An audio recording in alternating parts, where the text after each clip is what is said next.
there is this trend in the world now to create these vehicles, these special purpose vehicles or public benefit vehicles that could have a different composition, but is ideally created to combine the private sector, public sector, and civil society to actually, alongside the normal structures of public government, governance or private sector, is to actually allow this structured method to actually address the development through a vehicle that's got the specific mandate to do it. I foretell that in city and or town and or regional transformations, you'll see that these public benefit vehicles act in the interest of the public interest, but looks more like a private sector vehicle and draws from the principles of private sector that is good to, on first principles of economic development, leverage that into these vehicles. Is there a practical example that you can give?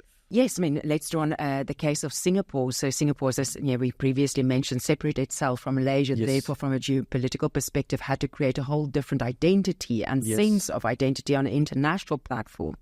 The mechanisms through which, the kind of, let's call it the appointed president did that, he created a home development agency and an economic development agency. And again, these two bodies was mandated to actually structurally execute on his strategy. So a strategy was co-created of how one should transform this place and what ideally we want it to be and where we're going. So the vision was created at the highest level of government, if you like. Yeah. But then almost enabled these vehicles to lead the implementation and drive it single-mindedly. So it was almost created a companies that has a sole purpose of achieving the transformation goals. And therefore it's operated on principles of accountability for delivery, on funding cycles. It gives it a lot more teeth and a lot more rigor and a lot more discipline that could be held to account to make sure the progress and intended progress is achieved. That's a perfect illustration of how